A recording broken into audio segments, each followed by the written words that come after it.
তোমরা জুলুম থেকে বিরত থাকো, কেননা জুলুম কিয়ামতের দিন বিশাল অন্ধকার হইয়া তোমার সামনে আসবে, তুমি কোনো রাস্তা দেখতে পারবা না। এই জুলুমের অন্ধকারের কারণে তোমাকে জাহান্নামে যাইতে হবে। সুতরাং জুলুম করা যাবে না। দ্বিতীয়ত, জালেম যখন দেখে কোনো বিচার সালিশ কোনো মাধ্যমেই তার মন মতো ফয়সালা পায় না, মাজলুমকে অনেক ক্ষেত্রে হত্যা করা হয় কি হয় না? স্বার্থের কারণে ভাই ভাইকে হত্যা করে দেয়, স্বামী স্ত্রীকে হত্যা কইরা দেয়। আমাদের সমাজ এগুলো হচ্ছে কি হচ্ছে না? বুখারী শরীফের 48 নম্বর হাদিস, নবী বলেন, সিবাবুল মুসলিমি ফুসুকুন ওয়া কিতালুহু কুফরুন। উম্মতের আরে শোনো, কোনো মুসলমানকে গালি দেওয়া, কষ্ট দেওয়া এটা হলো ফাসিকি গুনাহের কাজ, আর কোনো মুসলমানকে হত্যা করা কুফরি। যদি তুমি কাউকে হত্যা করে দাও, তোমার জন্য চিরস্থায়ী জাহান্নাম, এবং ওই যাকে তুমি হত্যা করছো তার জীবনের সমস্ত গুনাহগুলি তোমার ঘাড়ে চাপায়া তোমার জাহান্নামে পাঠানো হবে। এই জন্য হত্যা করা যাবে না, জুলুম করা যাবে না, কোরবানিটা করতে হবে ইখলাসের সাথে।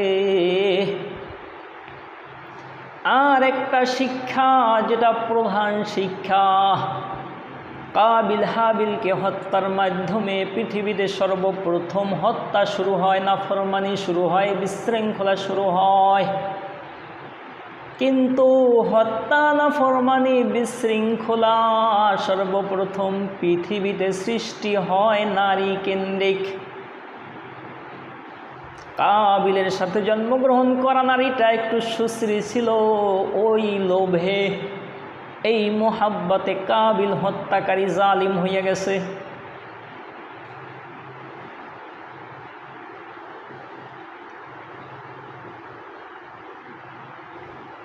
এজন্য নারীর মোহাব্বতে না পড়া চাই। মুসলিম শরীফের 6697 নম্বর হাদিসে রাসূল বলেন, ইন্নাদ দুনিয়া হুলওয়াতুন খাদিরাতুন। এ দুনিয়া হলো সবুজ শ্যামল সুমিষ্ট। এ দুনিয়ার মোহাব্বতের প্রতি সবাই, অধিকাংশ মানুষ পাগল হইয়া যায়। ওয়া ইন্নাল্লাহা মুস্তাখলিফাকুম ফিহা। আর আল্লাহ রাব্বুল আলামিন মানব জাতিকে এই দুনিয়ার মধ্যে প্রতিনিধি করে পাঠিয়েছেন। ফায়ানজুরু কাইফা তা'মালুন। হে মানুষ, তোমাদেরকে আল্লাহ রাব্বুল আলামিন দুনিয়ায় পাঠাইছে আল্লাহ দেখার জন্য তুমি এই দুনিয়ার সমিষ্ট, এই দুনিয়ার সবুজ শ্যামলের মধ্যে আইসা তুমি কেমন আমল করো। এরপরে রব্বুল কারীমের আল্লাহর হাবিব বলেন, ফাত্তাকিদ দুনিয়া ওয়াত্তাকিন নিসা। খবরদার, তোমরা দুনিয়ার মোহাব্বত থেকে দূরে থাকো, বিরত থাকো, নারীদের থেকে দূরে থাকো।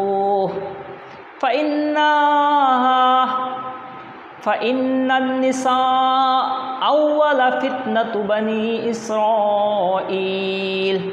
কেননা বনি ইসরাইলের মাঝে সর্বপ্রথম ফিতনা সৃষ্টি হয় নারীদের দ্বারা।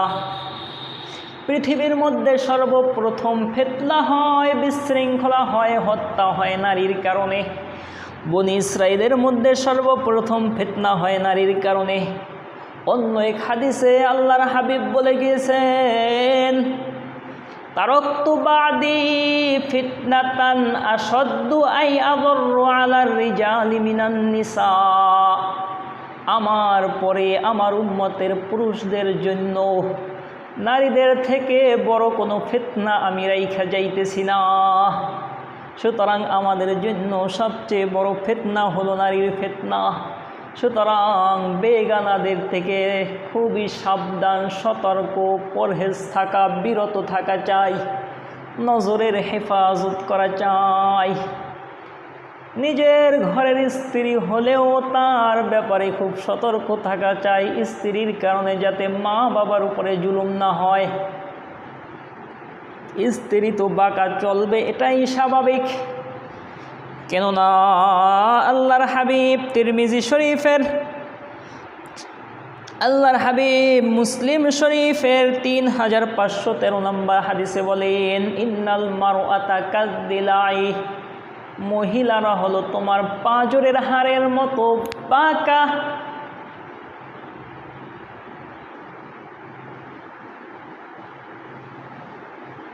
যদি তুমি তাকে সোজা করার চেষ্টা করো, কাসরতাহা, ভেঙে যাবে।